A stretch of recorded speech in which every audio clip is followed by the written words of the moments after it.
Baik, bismillahirrahmanirrahim. Kita mulai saja. Assalamualaikum warahmatullahi wabarakatuh. Alhamdulillahilladzi hadana li hadza wa ma kunna linahtadiya laula an hadanallah. Asyhadu an la ilaha illallah wa asyhadu anna Muhammadan abduhu wa rasuluh la nabiyya ba'da. Alhamdulillah, pada pagi hari ini Allah masih mengumpulkan kita di majelis ilmu yang mulia ini untuk thalabul ilmi dan melanjutkan kelas baca kitab kita pada pagi hari ini yang mulia. Thayyib, kita awali pagi hari ini dengan membaca basmalah. Bismillahirrahmanirrahim. Thayyib, alhamdulillah Ustadz Abu Said telah berada di antara kita semua untuk membersamai kita 1 jam ke depan dalam kelas baca kitab ini.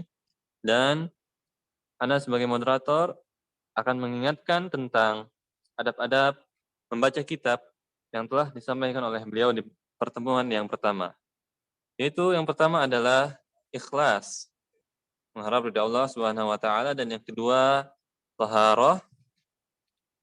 Lalu yang ketiga untuk menutup aurat, dan yang keempat kita menghadap kiblat dan juga memulai dengan membaca basmalah. Bismillahirrahmanirrahim. Dan alhamdulillahirabbil alamin, juga salawat wassalatu wassalamu ala Rasulillah wa ala alihi wa sahbihi wa man walah. Dan juga yang keenam, kita dianjurkan untuk berdoa sebagaimana hadis dari Anas radhiyallahu anhu qala Rasulullah sallallahu alaihi wasallam, Allahumma anfa'ni bima 'allamtani wa 'allimni ma yanfa'uni warzuqni 'ilman yanfa'uni. Rawahu An-Nasa'i wal Hakim. Dan juga mengucapkan qala al-muallifu rahimahullah sebelum kita membaca kitab. Dan juga setiap membaca lafaz-lafaz Allah, kita dianjurkan untuk memujinya. Dan berdoa setiap membaca nama Nabi atau sahabat atau ulama. Juga kita membenarkan pendapat mu'alif dan tidak menyalahkan pendapat mu'alif sebagaimana yang telah disampaikan kemarin. Jika ada yang tidak kita setujui, maka kita cukup bilang marjuh pendapatnya, bukan kita menyalahkan. Lalu juga yang ke-11, berbaik sangka kepada mu'alif kitab. Dan juga yang ke-12, kita harus tawadhu terhadap mu'alif, tidak membaca setengah-setengah isi kitabnya, ya. Lalu tidak mempermainkan redaksi mu'alif, kita baca sebagaimana redaksi mu'alifnya. Dan yang terakhir, membaca doa kafaratul majlis. Nah, itulah adab-adab tentang membaca kitab yang harus kita lakukan sebelum kita membaca kitab. Tapi ini ada tafsir As-Sa'di. Kita mulai kembali di surah Al-Fatihah. Kepada Ustadz Abu Said Ar-Riyadi, waktu dan tempatnya dipersilahkan. Tafadhol ya Ustadz. Baik, nabda. Bismillahirrahmanirrahim. Assalamualaikum warahmatullahi wabarakatuh. Waalaikumsalam warahmatullahi wabarakatuh. Innal hamdalillah nahmaduhu wa nasta'inuhu wa nastaghfiruh wa na'udzu billahi min syururi anfusina wa sayyiati a'malina. May yahdihillahu fala mudilla lahu wa may yudlil fala hadiya lahu. Asyhadu an la ilaha illallah wahdahu la syarika lahu wa asyhadu anna Muhammadan abduhu wa rasuluhu la nabiyya ba'da. Ya ayyuhalladzina amanu taqullaha haqqa tuqatih wa la tamutunna illa wa antum muslimun. Ya ayyuhan nasu taqu rabbakumul ladzi khalaqakum min nafsin wahidah wa khalaqa minha zawjaha وبث منهما رجالا كثيرا ونساء واتقوا الله الذي تساءلون به والأرحام إن الله كان عليكم رقيبا يا أيها الذين آمنوا اتقوا الله وقولوا قولا سديدا يصلح لكم أعمالكم ويغفر لكم ذنوبكم ومن يطع الله ورسوله فقد فاز فوزا عظيما فإن أصدق الحديث كتاب الله وخير الهدي هدي محمد صلى الله عليه وسلم وشر الأمور محدثاتها وكل محدثة بدعة وكل بدعة ضلالة وكل ضلالة في النار وبعد. Alhamdulillah, segala puji bagi Allah Ta'ala yang telah menunjukkan kita kepada Islam, iman, dan ihsan, serta menunjukkan kita kepada thalabul ilmi berdasarkan Al-Quran dan As-Sunnah, sehingga kita mengenal apa itu iman, apa itu Islam, dan apa itu sunnah. Dengan inilah Allah Subhanahu wa Ta'ala memuliakan sebagian hambanya dengan ilmu dan merendahkan sebagian yang lain dengan ilmu pula. Dan kita belajar ilmu tafsir pada hari ini. Dengan pembelajaran kita ini, semoga Allah Ta'ala mengangkat derajat kita dengan ilmu, bukan malah merendahkan derajat kita dengan ilmu. Karena ilmu yang kita pelajari bisa mengangkat derajat kita jika kita pahami dengan baik dan mengamalkan isi kandungannya. Dan juga dengan ilmu, derajat kita akan terus turun, rendah, merosot ke bawah. Karena ilmu juga, yaitu dengan salah paham atau dengan pemahaman yang benar tapi tidak diamalkan dengan semestinya. Dan ini merupakan momen yang sangat baik kita mempelajari firman Allah, qala Allah Ta'ala. Kita tidak mempelajari kalam-kalam atau ucapan-ucapan yang tidak berguna, tapi kita mempelajari kalam atau ucapan yang paling baik yang Allah Ta'ala turunkan kepada Nabi kita Muhammad SAW. Kita masih dalam surat Al-Fatihah.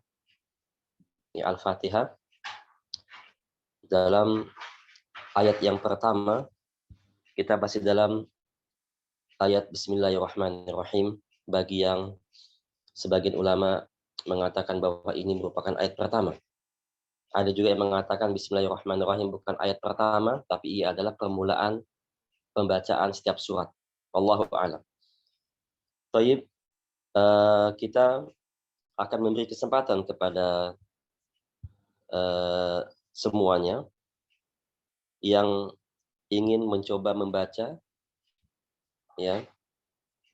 membaca potongan tafsir paragraf yang kedua, yaitu Ar-Rahmanir-Rahim, beserta tafsirnya dengan tafsir sampai titik paragraf kedua.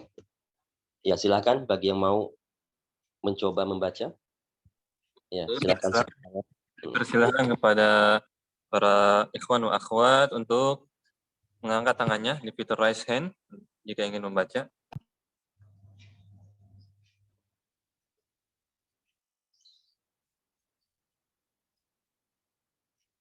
Silakan yang ingin mencoba membaca. Silakan aktifkan fitur raise hand yang ada atau angkat tangan yang ada di Zoom. Yang akan dipilih.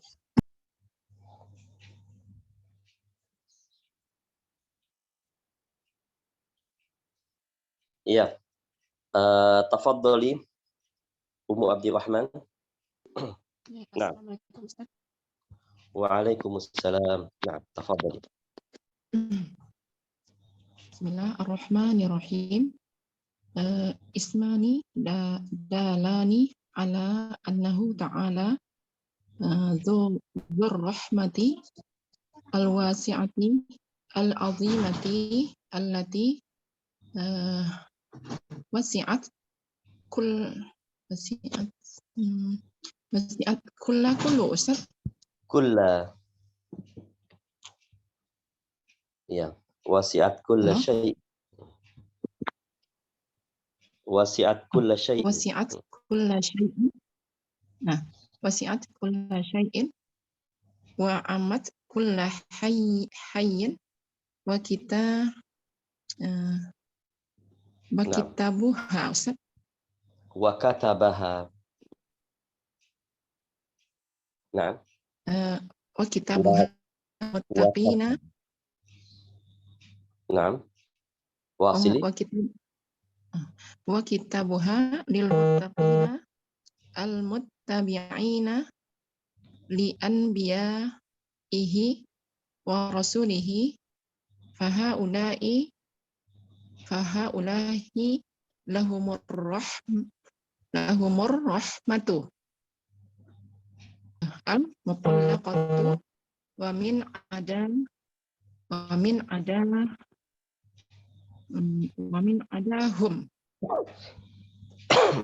falahum nasibun minha. Nah, sahih, Masya Allah. Jazakillah khairan. Nah, Wa'lam anna minal qawaidi. Cukup ya, alhamdulillah. Ya, alhamdulillah cukup sampai di sini. Kita Ya, baca pelan ya, sedikit-sedikit ya. Nah, jazakillah khairan qiraatun jamilah. Ya, ini merupakan nikmat dari Allah Ta'ala kita bisa membaca tulisan bahasa Arab.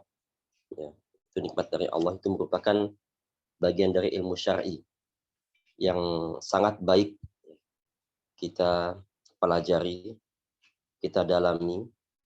Bahkan menurut Imam Syafi'i itu merupakan kewajiban bagi setiap muslim mempelajari bahasa Arab.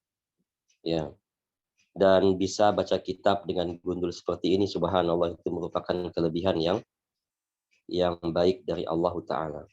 Iya, silakan berikutnya, apakah ada yang mau mencoba?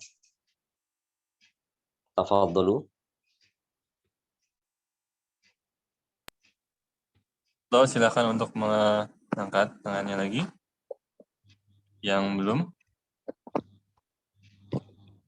Ya. Yang belum silakan pada redaksi yang sama, paragraf yang sama, silakan. Nah, ini ya dipersilakan, nanti akan dibenarkan oleh Ustaz Abu Said. Nah, Ummu Abdul Latif, tafadhali. Jazakillah khairan. Ahsanallahu Allahumma wa iyyak. Bismillahirrahmanirrahim. Qala al-muallif rahimahullah ar-rahmanir rahim. Ismani dalani ala annahu ta'ala dzur rahmatil wasi'atil azimatil lati wasi'at kulla syai' wa ammat kulla hayy wa katabaha lil muttaqinal muttabi'ina li anbiya'ihi wa rusulihi fahaula'i lahumur rahmatil matluqati wa man adahum falahum nasibun minha. Naam, Masya Allah. Jazakillah khairan qiraatun mufidah. Nah, alhamdulillah. Ya, semakin banyak kaum muslimin bisa baca kitab, bisa baca bahasa Arab, Masya Allah, itu merupakan menambah kekuatan dalam Islam, dalam sunnah, alhamdulillah. Dan sangat disarankan kepada ikhwah semua untuk mempelajari ini, membaca kitab.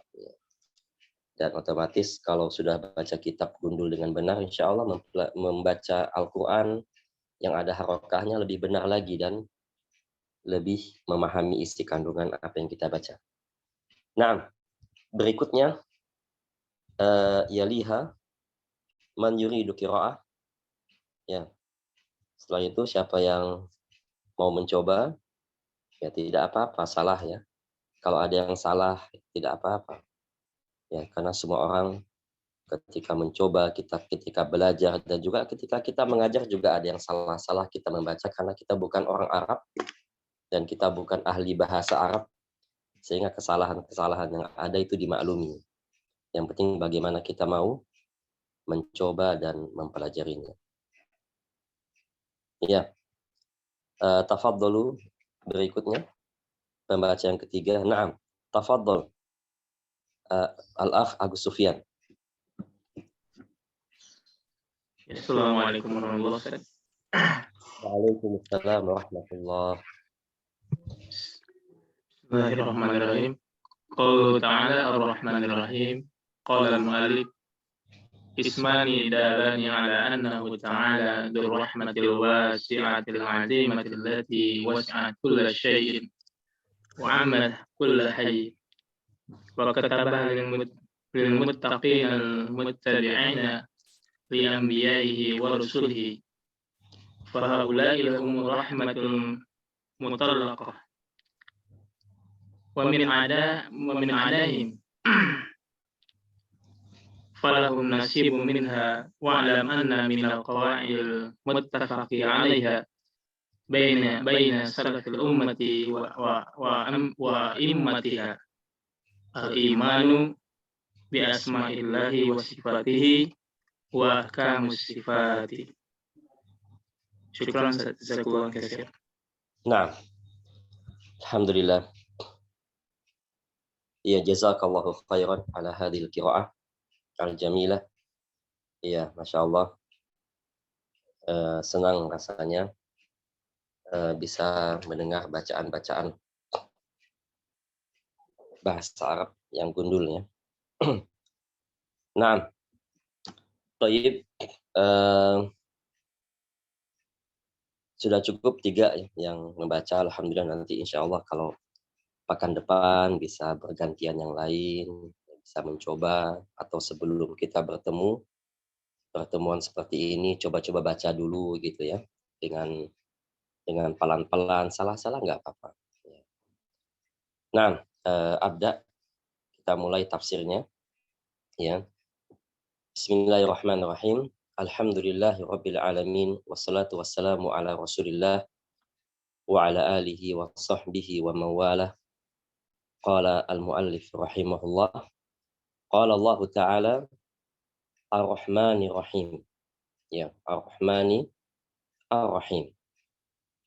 Ya, dia Ar-Rahman Ar-Rahim ini dia majrur karena sifat atau nama Allah Ta'ala Bismillahi majrur, sehingga Ar-Rahmani juga majrur dia sebagai sifat ya dalam surat ini.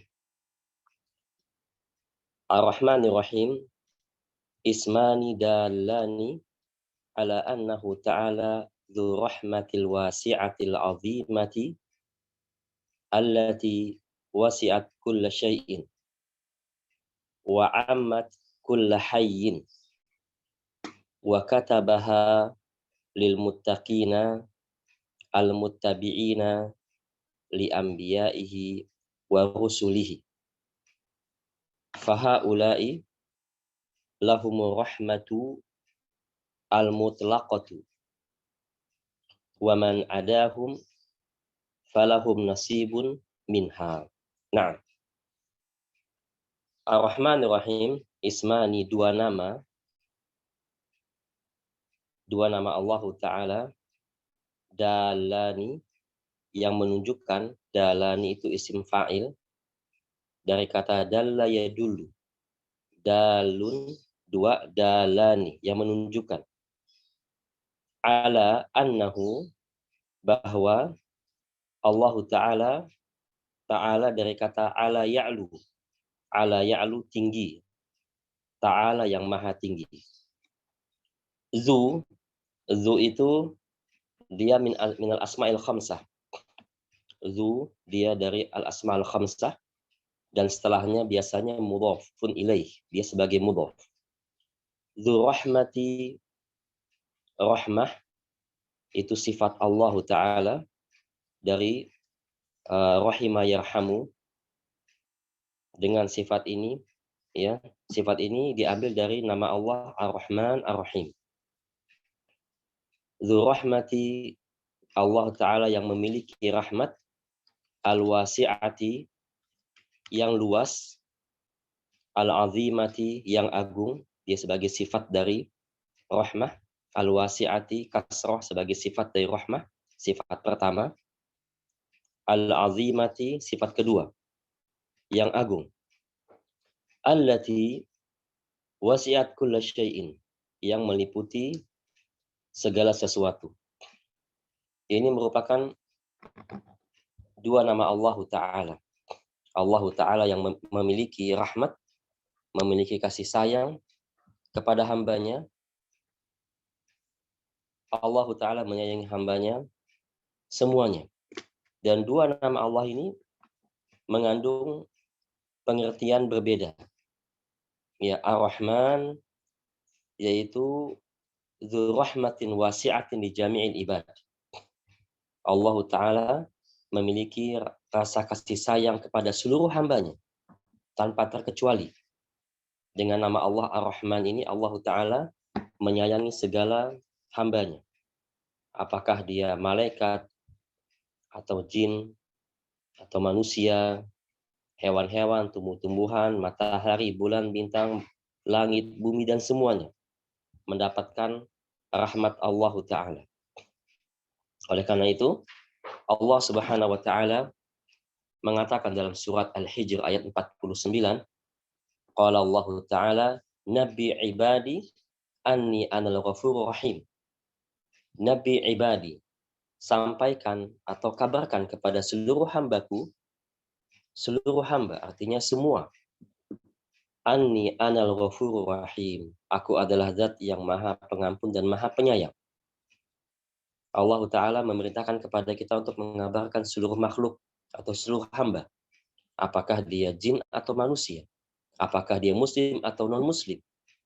Kita kabarkan bahwa Allah Ta'ala maha pengampun bagi orang yang mau meminta ampun kepada Allah, dan maha penyayang bagi orang yang mau meminta rahmat Allah Ta'ala.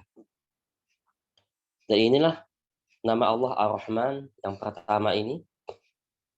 Allah Ta'ala merahmati segala sesuatu yang ada di alam semesta ini.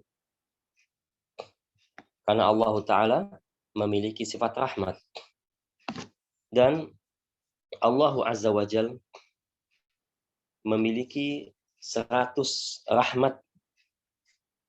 Sebagaimana hadis dari Abi Hurairah radhiyallahu anhu, qala Rasulullah sallallahu alaihi wasallam, inna lillahi mi'ata rahmatin. Sesungguhnya Allah Ta'ala memiliki 100 rahmat. Anzala minha rahmatan wahidah. Allah Ta'ala hanya menurunkan satu rahmat kepada penduduk bumi. Ya, Allah Ta'ala memiliki 100 rahmat. Yang Allah turunkan kepada penduduk bumi itu cuma satu rahmat saja. Bainal jin wal insi wal bahaim wal hawam. Allah turunkan satu rahmat itu diberikan kepada jin, kepada manusia, kepada hewan-hewan yang jinak, dan juga kepada hewan-hewan yang ganas. Ya, dengan satu rahmat yang Allah turunkan itu, makhluk-makhluk berbagi-bagi. Siapa yang mendapatkan rahmat yang paling besar, siapa yang mendapatkan rahmat yang paling sedikit. Masing-masing mereka berbagi. Siapa yang mau mengambil rahmat Allah sebanyak mungkin, dan siapa yang mau mengambil rahmat Allah yang terbatas. Kemudian Rasul menjelaskan, fabiha yata'atafuna, maka dengan rahmat ini makhluk yang di bumi ini saling berlemah lembut. Wabiha yatarahamuna, dan dengan satu rahmat yang Allah turunkan ke bumi ini, jin, manusia, hewan-hewan saling menyayangi. Wabiha ta'tiful wahsyu ala waladiha, dan dengan rahmat yang Allah turunkan ini kepada kita semua, membuat binatang buas seperti singa, ular, macan, itu menyayangi anak-anaknya. Kita lihat, binatang buas yang sangat buas saja, itu sayang kepada anak-anaknya. Mengapa demikian? Karena Allah Ta'ala berbagi nikmat, atau berbagi rahmat. Dari 100 rahmat yang Allah miliki, Allah turunkan satu saja, itu sudah bisa dibagikan ke seluruh makhluk yang ada di bumi. Sampai-sampai hewan buas pun, bahkan kita sebut syaitan pun, sayang kepada anak-anak. Itu merupakan bagian dari satu rahmat yang Allah Ta'ala turunkan kepada bumi ini. Kemudian Rasul meneruskan, wa akharallahu tis'atan wa tis'ina rahmatan, dan Allah Ta'ala menunda 99 rahmat, yarhamu biha ibadahu yaumal qiyamah. Allah Ta'ala akan memberikan rahmat itu kepada hamba-hambanya pada hari kiamat nanti. Ya. 99 rahmat Allah tunda nanti pada hari kiamat yang Allah berikan kepada hambanya. Namun hanya satu saja Allah Ta'ala turunkan. Al-hadis riwayat Imam Muslim. Ya. Oleh karena itu kita melihat berapa luasnya rahmat Allah Ta'ala. Allah Subhanahu wa Ta'ala yang memiliki 100 rahmat, sedangkan yang Allah turunkan hanya satu rahmat. Kita melihat seorang ibu begitu sayang kepada anaknya, seorang tua yang sayang kepada anak-anaknya, sayang kepada saudaranya. Kita lihat begitu tinggi sayangnya orang tua kepada anaknya, tapi tidak sebanding dengan sayang Allah Ta'ala. Sedangkan Allah memiliki 100. Adapun makhluk yang Allah turunkan hanya satu rahmat, itu pun berbagi-bagi rahmat. Ya. Ini menunjukkan bahwa Allah Ta'ala dzu rahmatin wasi'ah. Allah Ta'ala memiliki rahmat yang maha luas, yang tidak bisa disaingi oleh siapapun. Oleh karena itu, kita sebagai hamba, sebagai orang mukmin, maka hendaknya kita mengambil rahmat Allah itu sebanyak mungkin. Kita menjadi penyayang, kita menjadi orang yang sayang kepada orang lain. Dan orang yang paling sayang adalah, atau orang yang paling banyak mengambil bagian dari satu rahmat yang Allah turunkan itu adalah Nabi kita Muhammad SAW. Rasulullah SAW orang yang paling sayang, atau orang yang paling tinggi rasa sayangnya kepada keluarganya, kepada sahabatnya, kepada umatnya semua. Salah satu sayangnya Rasul kepada umatnya adalah, yaitu Rasul tidak mau, ya, Rasul tidak mau mewajibkan kepada umatnya kecuali hanya sedikit saja. Kita lihat dalam Islam yang paling banyak mewajibkan ibadah kepada kaum muslimin itu Allah Ta'ala. Seperti sholat yang wajibkan Allah. Ya, zakat, wa aqimus shalah wa atuz zakah. Allah yang mewajibkan. Seperti puasa bulan Ramadan, kutiba alaikumus siyam. Allah yang mewajibkan. Al-hajj, haji, ya. Kemudian jihad fisabilillah, kemudian berbakti kepada orang tua, silaturahim. Kewajiban-kewajiban dalam Islam itu Allah Ta'ala yang memiliki peran besar dalam menentukan kewajiban. Padahal Rasul memiliki peran juga dalam menentukan kewajiban. Tapi Rasul tidak mengambil peran ini banyak-banyak karena sayang kepada umatnya. Ya, padahal Rasul punya peran, sebagaimana ketika dalam haji Rasul mengatakan innallaha farada 'alaikumul hajj fahajju. Sesungguhnya Allah Ta'ala mewajibkan atas kalian ibadah haji, maka ibadah hajilah. Ketika ada seorang sahabat bertanya, afakulli am ya Rasulullah, apakah setiap tahun wajibnya haji wahai Rasulullah? Maka Rasul mengabaikan, tidak mau menjawab pertanyaan sahabat sampai dia tanya 3 kali. Ketika 3 kali Rasul mengatakan, lau qultu na'am lawajabat wala mastata'tum. Kalau aku mengatakan iya, maka dia akan menjadi wajib setiap tahun, maka kalian tidak akan mampu menjalankan ibadah haji setiap tahun. Dalam hadis ini menunjukkan bahwa Rasul memiliki peran yang besar dalam menentukan kewajiban. Hanya mengatakan iya saja jadi wajib haji itu setiap tahun. Tapi Rasul nggak mengambil banyak-banyak peran itu. Hanya sedikit saja Rasul mewajibkan. Mengapa demikian? Karena mewajibkan sesuatu itu penuh dengan resiko. Rasul tidak mau jika ada umatnya gara-gara malas melakukan kewajiban yang Rasul wajibkan sehingga terancam dengan api neraka, sehingga bisa masuk neraka, Rasul nggak mau. Ya, Rasul nggak mau mewajibkan banyak ibadah sehingga membuat hambanya atau membuat umatnya ya diancam dengan api neraka karena meninggalkan kewajiban yang Rasul wajibkan, karena malas, karena enggan, karena menolak. Rasul nggak mau. Maka dari itu mewajibkan sesuatu itu penuh dengan resiko. Maka Rasul nggak mengambil peran ini banyak-banyak. Itu menunjukkan bahwa Rasul sangat sayang kepada umatnya. Sehingga dalam Islam yang banyak mewajibkan itu adalah Allah Ta'ala. Namun bukan berarti Allah tidak sayang kepada hambanya. Bukan berarti Allah Ta'ala ya dengan banyak mewajibkan ibadah, bukan berarti Allah tidak sayang kepada hambanya. Allah sayang kepada hambanya, bahkan maha menyayangi. Lalu apa hikmah dibalik Allah banyak mewajibkan ibadah kepada hambanya? Hikmahnya adalah karena Allah Ta'ala ingin menguji hambanya. Allah Ta'ala menguji hambanya dengan ibadah-ibadah wajib. Di samping Allah Maha Penyayang, Allah juga memberikan ujian kepada hambanya. Nah, peran inilah yang tidak diambil oleh Rasulullah, yaitu ujian. Rasul tidak mau menguji umatnya. Hanya Allah yang berperan sebagai penguji. Ya. Rasul hanya mengambil rahmat, tidak mau sebagai penguji. Sedangkan Allah Ta'ala menyayangi hambanya dan juga menguji hambanya. Sehingga rasa rahmat yang Allah Ta'ala turunkan kepada penduduk bumi ini, ya, yang paling banyak mengambil bagian rahmat itu adalah Rasulullah SAW, yang harus kita ikuti. Dan kita wajib mengikuti Rasulullah SAW dalam masalah ini.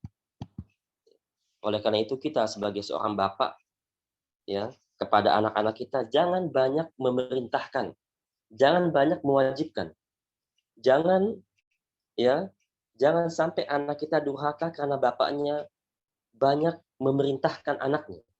Ini, nak kamu harus ini, kamu harus itu, nak kamu nggak boleh ini, nggak boleh itu. Ya, banyak orang tua yang mewajibkan anaknya, memerintahkan anaknya, padahal suatu hal yang nggak mesti diperintahkan, yang nggak mesti diwajibkan.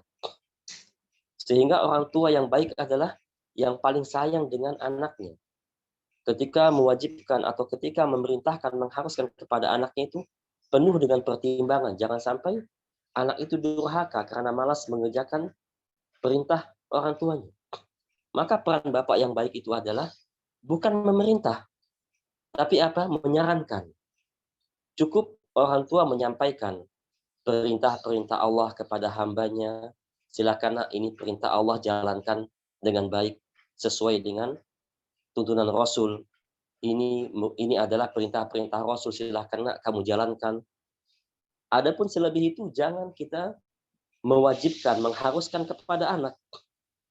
Cukup kita sarankan saja. Kalau kita ingin memerintahkan anak agar tidak tidak tidur malam misalnya, tidak tidur terlalu malam, jangan katakan, nak kamu harus tidur jam 10, nggak boleh lewat dari jam 10. Nah, ini bahasa kita rubah. Karena kalau anak itu membangkang, dia durhaka kepada orang tua. Sekali lagi, jangan sampai anak kita durhaka gara-gara bapaknya banyak peraturan. Ya, tapi bahasanya kita setting, kita atur bahasanya, yaitu berupa saran. Nak, bapak sarankan sebaiknya kamu jangan tidur lewat malam. Sebaiknya tidur jam 10 atau ke bawah, jangan lewat jam 10. Nak, sebaiknya bapak sarankan kamu sebaiknya jangan keluar malam. Berupa saran, ini bapak yang penuh dengan rahmat. Ya, ini adalah metode Rasulullah dalam memberikan anjuran kepada umat. Sehingga jika anak melanggar ucapan orang tuanya, nggak durhaka. Karena bukan bersifat harus, bersifat wajib, tapi sifat saran. Ya.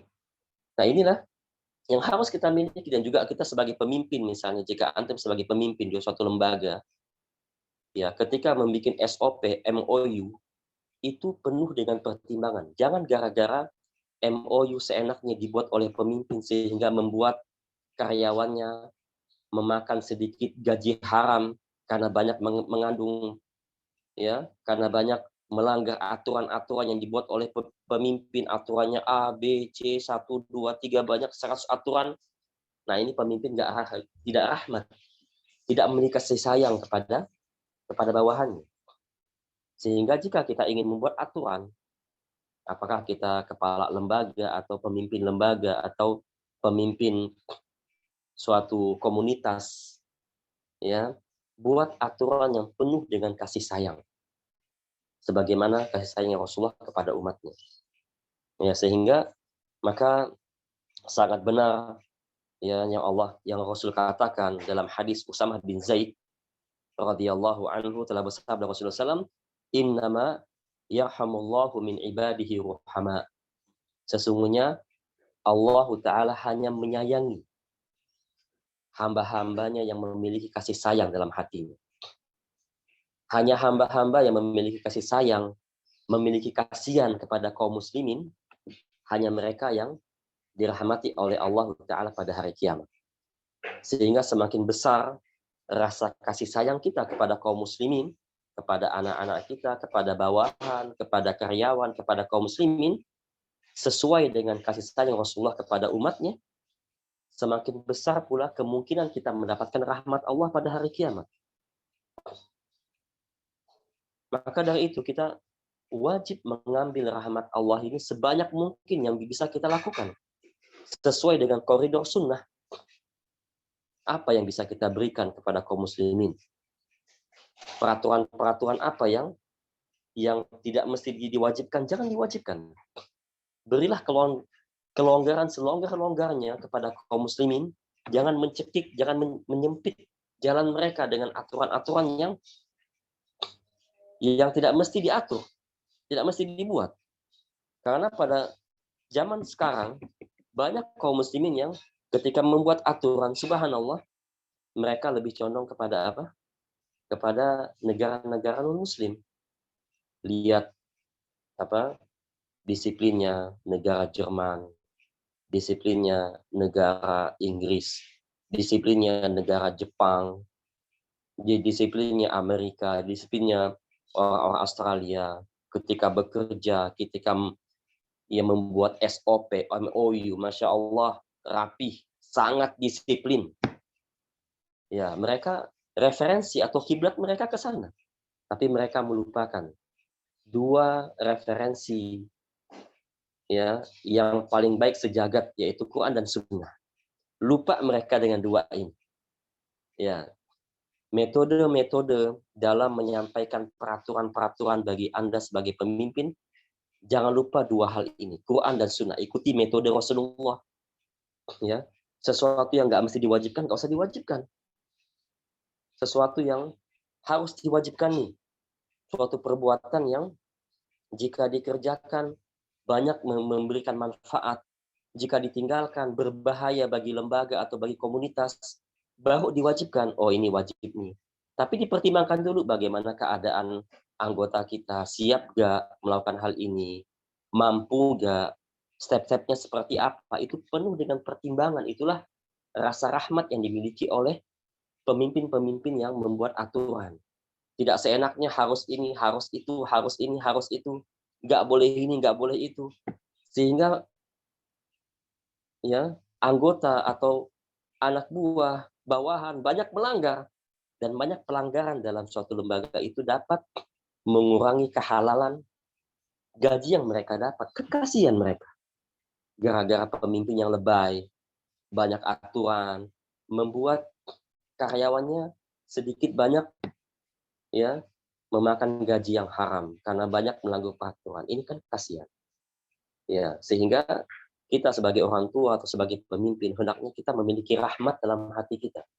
Semakin tinggi rahmat yang kita ambil dari satu rahmat yang Allah turunkan, maka semakin besar pula kemungkinan kita mendapatkan rahmat Allah pada hari kiamat. Dan rahmat itulah yang telah Rasul ambil sangat banyak, yang paling banyak di antara seluruh manusia. Itu menunjukkan bahwa ya kita kalau ingin mendapatkan rahmat Allah Ta'ala, maka ikuti Rasulullah dalam mengambil rahmat hal itu. Ya. Dan ini merupakan kewajiban kita sebagai muslim, yang mana Allah Ta'ala menurunkan rahmat ke muka bumi ini, maka kita berlomba-lomba untuk mengambil rahmat itu. Sayang kepada kaum muslimin, kasihan kepada kaum muslimin, hendaknya setiap apa yang kita lakukan pertimbangkan baik-baik, tidak menyusahkan, tidak mencekik, tidak menyempitkan jalan mereka, tapi berilah keluasan kepada mereka yang bisa kita berikan demi untuk mendapatkan rahmat Allah Ta'ala. Kemudian di sini disebutkan ismani dalani ala annahu ta'ala dzu rahmatil wasi'ah al-azimati allati wasi'at kulli syai'. Ini dengan rahmat Allah, dengan nama Allah Ar-Rahman, Allah memberikan segala sesuatu rahmatnya. Ya, Allah memberikan rahmatnya kepada segala sesuatu. Wa amat kulla hayyin. Dan rahmat Allah itu meliputi segala yang hidup. Apakah dia jin, atau dia manusia, atau dia hewan, makhluk yang bernyawa, atau bahkan malaikat juga mendapatkan rahmat Allah. Ini merupakan arti dari nama Allah Ar-Rahman, memberikan rahmatnya kepada segala sesuatu. Adapun Ar-Rahim yaitu Allah Ta'ala yang Maha Penyayang. Allah Ta'ala hanya memberikan rahim itu kepada kaum mukminin. Ya, di sini kita bedakan Ar-Rahman, Allah Ta'ala memberikan rahmatnya kepada seluruh makhluknya. Ar-Rahim hanya Allah berikan kepada kaum mukminin. Sebagaimana yang Allah Ta'ala katakan dalam surat An-Nisa,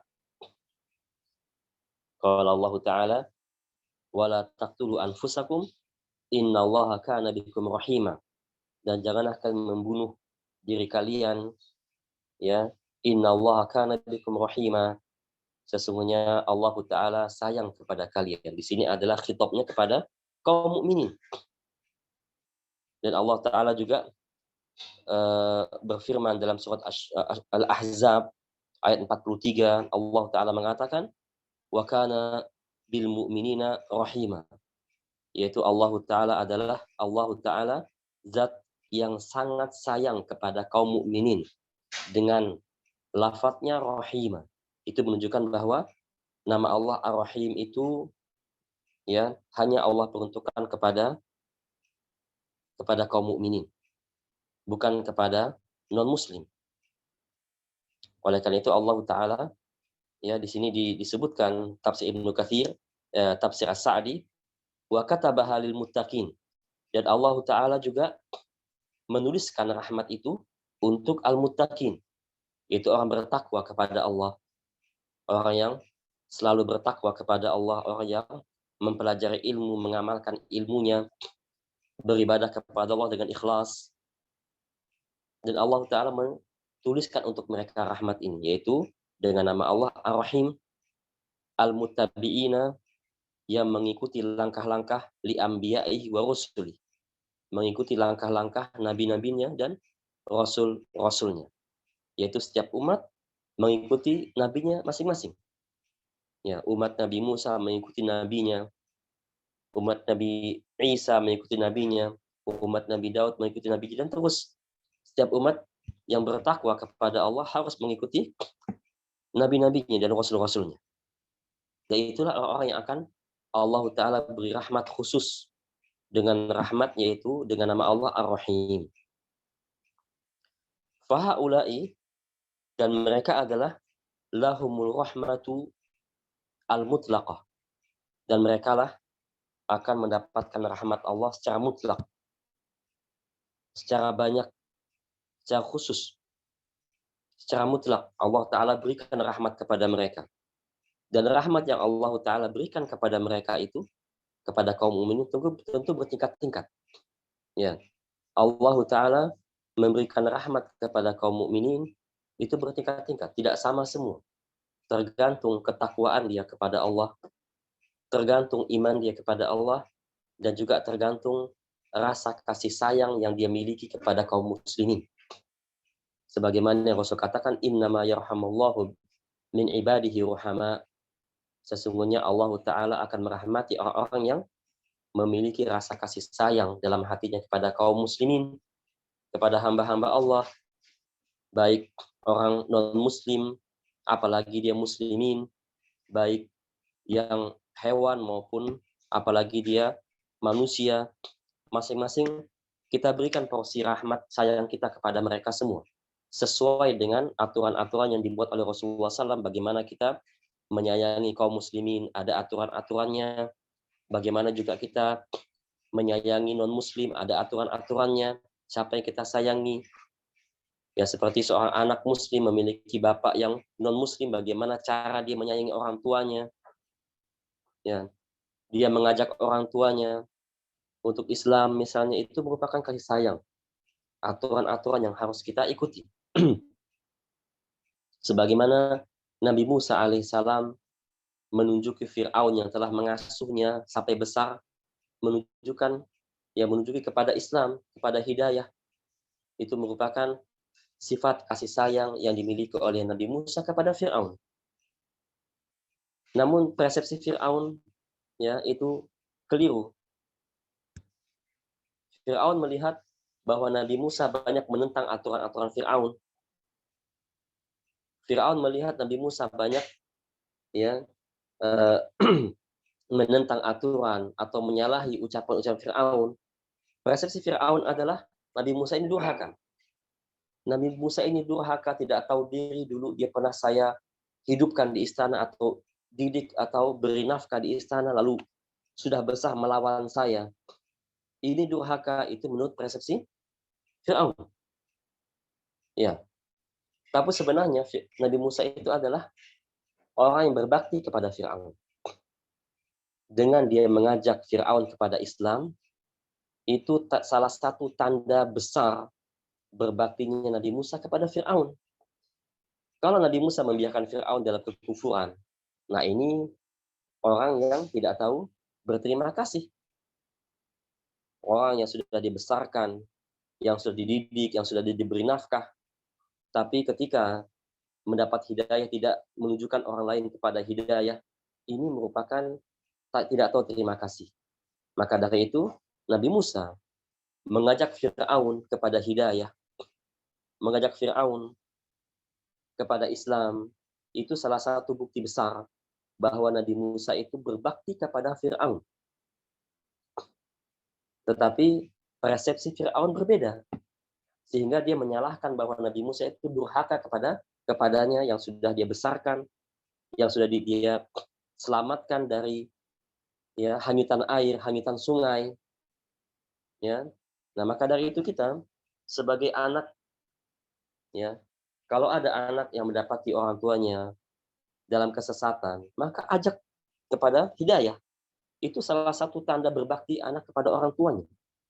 Apakah anak itu muslim, orang tuanya non-muslim, maka hendaknya ya anak itu berbakti kepada orang tua dengan menunjukkan orang tuanya kepada Islam dengan cara yang baik sesuai dengan ajaran Nabi kita Muhammad SAW. Itu salah satu tanda berbakti kita besar kepada orang tua.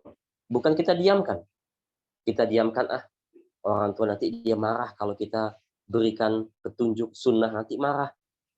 Nanti dia marah, kita durhaka. Enggak seperti itu. Ya, kalau sikap kita benar membuat dia marah, sikap kita benar, perkataan kita tepat pada momen yang baik, dengan sopan santun yang tinggi, kita menunjukkan orang tua kepada sunnah, membuat dia marah. Kemarahan dia itu tidak menunjukkan kita durhaka kepada orang tua, bahkan berbakti kepada orang tua. Bahkan kalau kita diam melihat orang tua kita bersalah, sesat, kita diamkan, tidak kita arahkan, tidak kita beri nasihat dengan alasan takut dia marah, justru anak inilah tidak berbakti kepada orang tua. Ya. Dengan ini, seorang anak yang memiliki rasa kasih sayang kepada orang tuanya hendaknya menunjuki kepada yang benar. menunjuki orang tuanya kepada yang baik, menunjuki saudara-saudaranya kepada yang baik, menunjuki teman-temannya kepada yang baik. Kita lihat Nabi kita Muhammad SAW ketika melihat sahabatnya bersalah, langsung beliau beri arahan, beri petunjuk. Itu menunjukkan salah satu bukti Rasul sayang kepada hamba, kepada umat, kepada sahabatnya. Dan kita juga, kalau kita mendapatkan teman-teman kita ya yang melanggar sunnah, yang melanggar syariat perbuatannya, maka rasa kasih sayang yang kita miliki kita curahkan kepadanya dengan menunjukkan ke arah yang benar, dengan beri nasihat, dengan memberi saran-saran kepadanya. Itu menunjukkan sayang kita kepada dia. Oleh karena itu, kalau kita berbuat salah, kemudian teman kita menegur kita, mengingatkan kita kepada Allah, mengarahkan kita kepada kebenaran, menyampaikan kita apa kesalahan kita, jangan marah. Karena itu bukti sayang dia kepada kita. Ya. Karena bukti dia sayang kepada kita, dia mengarahkan kita kepada yang benar. Harus kita kasih apresiasi. Bukan malah kita tersinggung, bukan kita malah marah. Ya, itu orang yang tidak tahu diri. Ya. Kita bermuamalah dengan kaum muslimin, dengan sahabat-sahabat, dengan teman-teman kita, tentu ada salah-salahnya. Kadang-kadang salah berucap, kadang-kadang salah berbuat. Apalagi orang semakin sedikit ilmunya, semakin banyak salahnya. Yang banyak ilmu pun kadang-kadang salah. Itu hal yang wajar, itu manusiawi. Tetapi ketika diberi saran, diberi tegur oleh teman-temannya, ya jangan marah. Jangan nggak terima. Karena itu merupakan salah satu bukti sayang dia kepada kita. Harusnya kita berterima kasih, kita apresiasi, bahkan kita pegang teman ini baik-baik. Ya, bahkan kita pegang teman ini baik-baik. Ya, nanti insya Allah kapan-kapan kita bahas masalah ini. Ya, suatu artikel yang Anda buat yaitu fikih sahabah, yaitu fikih sahabat, ya, fikih pertemanan. Ya, bagaimana kita menyikapi teman yang benar, bagaimana kita menyikapi teman yang baik, bagaimana kita bermuamalah dengan teman-teman, itu sudah ya Anda buat artikel kecil atau buku kecil. Itu ya metode-metode atau langkah-langkah kita berteman, bagaimana sikap kita dengan hati, akhlak kita, bagaimana lisan kita, bagaimana sikap dan respon kita kepada teman. Ya insya Allah kapan-kapan kita buat yang Anda tulis dengan judul Fiqhus Sahabah fi Kauni Husnil Rifaqah, yaitu fikih tentang persahabatan, bagaimana kita menjadi sahabat yang baik pada teman-teman kita. Ya, di antaranya adalah rasa kasih sayang di hati kita kepada teman-teman kita. Dan itulah yang Allah Ta'ala berikan kepada kita berupa rahmat yang sangat luas. Yang Allah turunkan satu rahmat yang kita sebaiknya mengambil rahmat itu bagian yang banyak sebagaimana Rasul mengambil yang terbanyak. Dan mengambil rahmat itu tentu ada cara-caranya sesuai dengan cara yang dibuat oleh Rasulullah SAW atau cara yang diajarkan oleh Rasulullah SAW. Maka mengambil rahmat itu baik, tapi caranya harus benar. Tidak sembarangan kita mengambil rahmat Allah.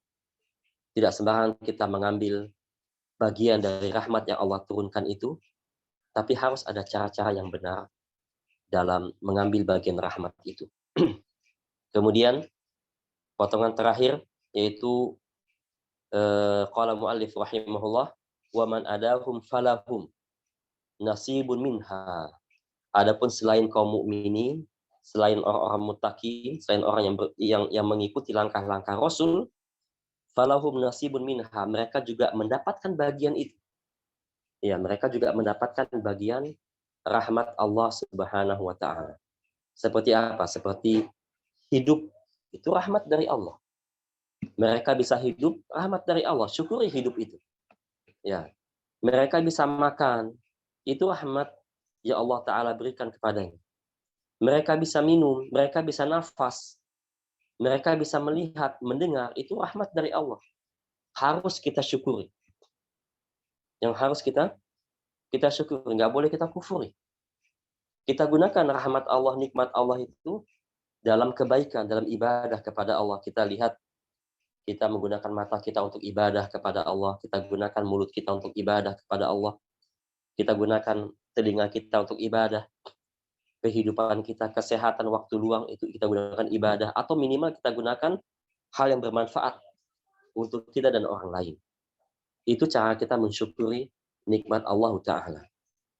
Ya, karena setiap orang memiliki rahmat atau memiliki rasa kasih sayang yang Allah Ta'ala turunkan, dan setiap orang mendapat bagian dari rahmat yang Allah Ta'ala berikan kepadanya. Seperti misalnya, ya, tentu orang muslim, kaum muslimin, rahmatnya begitu luas, rahmat yang Allah berikan begitu luas, dengan iman, dengan Islam, dengan ihsan, atau dengan sunnah, dengan amal soleh, dengan bertakwa kepada Allah, dengan mengetahui mana yang haram, mana yang halal, dengan mengetahui mana ibadah yang baik, mana ibadah yang nggak boleh kita lakukan, ilmu, ya, belum lagi, ya, orang yang mendapatkan istri yang solehah, suami yang soleh, anak-anak yang soleh, itu merupakan rahmat Allah Ta'ala kepada hambanya. Dan juga kaum kufar non-muslim juga mendapatkan bagian rahmat Allah, yaitu berupa kehidupan, rezeki, makanan, minuman, kesehatan, waktu luang. Itu semua rahmat Allah yang Allah Ta'ala akan pertanyakan kepada mereka. Allah Ta'ala akan tanyakan pertanggungjawaban mereka terhadap rahmat itu, kepada kasih sayang Allah Ta'ala. Dan orang muslim akan diberi pahala tanpa berhenti, mengalir terus, jika dia mensyukuri rahmat Allah Ta'ala. Setiap rahmat atau setiap nikmat yang Allah berikan kepada muslim, dia mensyukurinya, maka nikmat yang Allah berikan itu dari yang terkecil sampai yang besar, Islam dan iman, ya, akan terus mengalir pahala yang Allah Ta'ala berikan kepadanya. Dan sebaliknya, Allah Ta'ala akan mengazab kaum kufar non-muslim dengan setiap rahmat yang Allah berikan kepadanya. Apa alasannya? Karena mereka tidak bersyukur kepada Allah. Dengan mereka tidak masuk Islam, dengan mereka tidak mengikuti Nabi Muhammad SAW, itu tanda bahwa mereka kufur nikmah, mengingkari rahmat Allah, sehingga Allah Ta'ala akan mengazab mereka dari setiap nikmat atau setiap rahmat yang Allah berikan kepadanya, karena satu alasan, yaitu mereka tidak mensyukuri nikmat atau tidak mensyukuri rahmat Allah Subhanahu wa Ta'ala. Ya, bahwa ini yang bisa kita sampaikan pada pertemuan kali ini. Ya, dan insya-Allah Ta'ala semoga Allah Ta'ala memberikan semangat yang tinggi kepada kita untuk mempelajari ilmu, agar hidup kita terarah, tidak, ya, compang-camping, tidak gampang dihasut, diajak pada keburukan. Kita dengan ilmu kita bisa mawas diri, ya. Baik, jika ada pertanyaan disilakan, Allahu a'lam. Ya. Ya, silakan bagi ikhwah semua, jika ada pertanyaan pada pertemuan kali ini disilakan. Ini ada yang bertanya di kolom chat, Ustaz. Naam, tafadhol. Anda bacakan. Ya.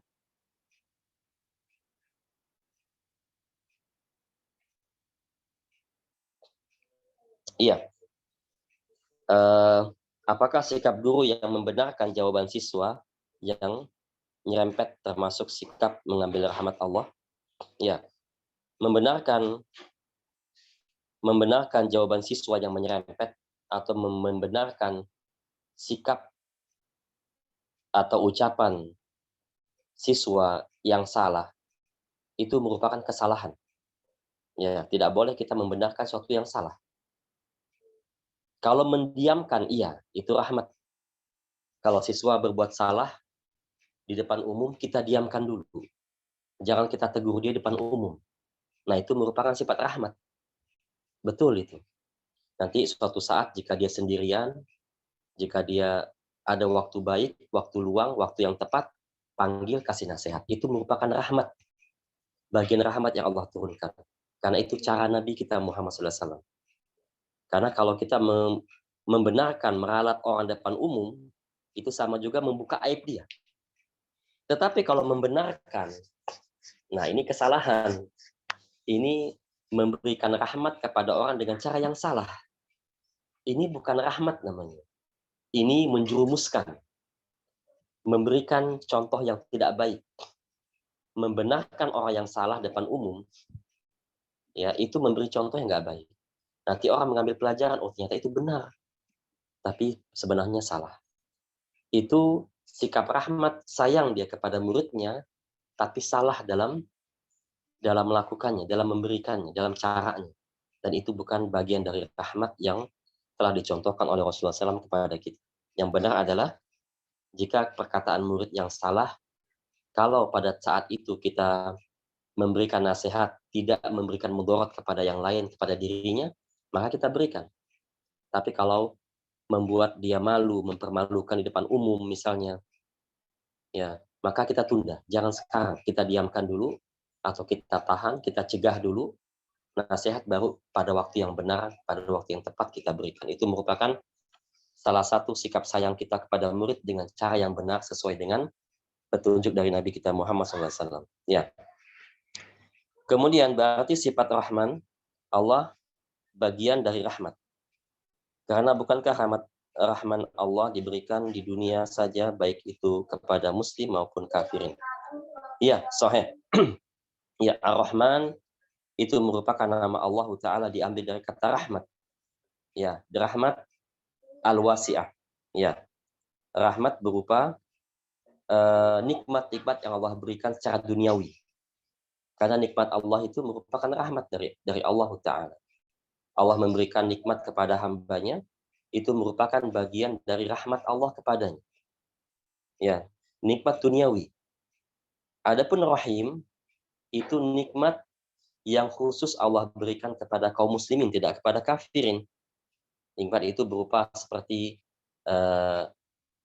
seperti surga, nikmat-nikmat Allah, rahmat Allah, kasih sayang Allah kepada kaum mukminin, berupa hidayah, Islam, iman, sunnah, itu merupakan bagian dari rahim. Allah menyayangi.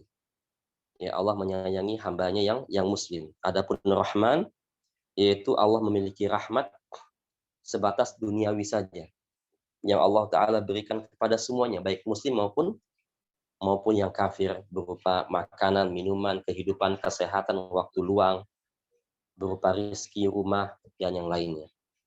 Ya, wallahu a'lam. Ya. Baik, ada yang lain? Satu lagi, silakan.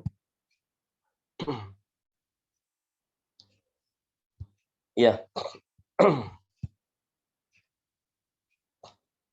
Baik, apakah wajib taati perintah suami yang melarang istrinya untuk keluar rumah, yang dimana hanya sekedar halaman rumah untuk jalan-jalan untuk senam pagi bagi ibu-ibu hamil, kondisi hamil besar, yang dimana orang banyak menyarankan untuk jalan pagi di depan rumah setidaknya. Di sini suami tidak bisa memahami istri jalan pagi karena suami berangkat kerja sebelum jam 6 pagi. Iya. Untuk wanita keluar rumah, ya, wanita pada dasarnya sebagaimana perintah Allah Ta'ala, wa qarna fi buyutikunna, tetaplah kalian di rumah-rumah kalian. Ya. Dan juga Rasul dan para sahabat, ya, ketika mempraktekkan atau kita mengamalkan firman Allah ini, wa qarna fi buyutikunna, adalah mereka tidak keluar rumah kecuali sangat penting, seperti BAB misalnya, ya, karena zaman sahabat dulu toilet tidak di rumah mereka tapi di tempat, ya, di tempat lain, karena toilet untuk BAB tidak ada di rumah mereka, tidak seperti kita ada toilet, ya, ada paralon yang saluran air yang di bawah rumah kita. Nah, para sahabat dulu mereka tidak mau keluar rumah kecuali sangat penting-penting saja. Dan itu pun izin sama suami. Nah, bahkan sahabat ketika ingin mengunjungi bapaknya atau sahabat-sahabat wanita atau sang istri-istri ini, ketika ingin mengunjungi saudaranya, mengunjungi bapaknya, itu izin dulu pada suami. Jika suami tidak mengizinkan keluar rumah, maka tidak boleh kita keluar rumah. Tidak boleh istri keluar rumah. Nah, dalam masalah yang ibu alami ini, jika kondisi hamil yang harus jalan banyak agar cepat proses kehamilan, proses lahir, proses bersalinnya cepat dengan banyak jalan seperti yang disarankan oleh tim kesehatan, atau misalnya bidan misalnya, maka izin dulu dengan suami. Ya, kata-kata yang baik, tutur kata yang baik, beri pengertian kepada suami bahwa ini sangat penting untuk kebaikan anak kita, untuk kelangsungan persalinan, memudahkan persalinan, beri pengertian. Dan insya Allah suami yang baik kalau diberikan pengertian seperti itu akan setuju. Ya, tetapi kalau seandainya ya suami melarang hal itu, ya kalau kita tidak terima dengan larangan suami itu, tanyakan alasannya. Apa alasannya? Artinya nyambung komunikasi, jangan diam-diaman. Ya, kalau menurut kita itu sangat penting dan suami tidak paham, kita jelaskan kepada suami dengan cara lembut dan baik. Ya, kalau suami tetap ngekeh, pokoknya nggak boleh keluar rumah, harus di rumah. Tanyakan apa alasannya, tanyakan apa mudarat atau dampak negatif kalau saya keluar rumah. Nah, kalau jelaskan ini ternyata tidak kita lakukan, maaf, ya saya tidak lakukan itu. Jelaskan, artinya jalin komunikasi, ya jalin komunikasi yang baik kepada suami. Karena kebanyakan suami istri, ya yang suka bertengkar, suka berantem itu karena tidak jalin komunikasi. Ya. Kemudian kalau sudah jalin komunikasi antara suami istri dan suami tetap tidak mengizinkan istrinya keluar rumah, ya maka keluar rumah seperti yang ibu katakan tadi itu tidak darurat, bukan hal yang penting. Ibu bisa solusi jalan di rumah, ya karena itu merupakan sayangnya suami kepada istrinya agar tidak bahaya di luar rumah, agar tidak kepleset atau tidak berbuat tabaruj atau tidak berbuat maksiat kepada Allah. Dia menahan istri dan anak-anaknya di rumah, itu merupakan suatu kebaikan yang pernah dicontohkan oleh Rasulullah dan para sahabat. Dan itu sikap suami yang pernah dicontohkan oleh Rasul dan para sahabat. Maka sikap istri adalah sabar dan meridhoi apa yang diputuskan oleh sang suami. Ya, Allahu alam. Ya, kemudian ya, baik.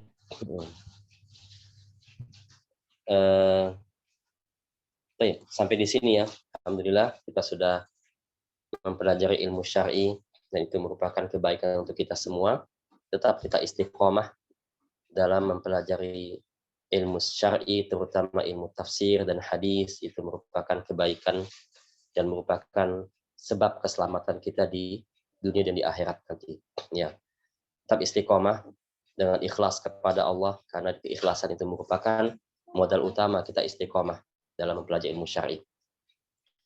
Ya, sampai di sini pertemuan kita. Insya Allah kita akan bahas lagi, kita sambung lagi di pertemuan yang akan datang dalam kitab tafsir, ya, dan segala kesalahan yang ana ucapkan jika ada itu merupakan datang dari ana dan kebenaran datang dari Allah Ta'ala. Kita tutup. Subhanakallahumma wa bihamdik. Assalamualaikum warahmatullahi wabarakatuh. Waalaikumsalam warahmatullahi wabarakatuh. Alhamdulillah telah selesai kajian pada pagi hari ini. Kita tutup juga dengan doa kafaratul majlis. Subhanakallahumma wa bihamdika asyhadu an la ilaha illa anta astaghfiruka wa atubu ilaik. Insyaallah kita akan bertemu kembali di waktu yang sama, di jam yang sama, di hari Selasa pagi. Assalamualaikum warahmatullahi wabarakatuh.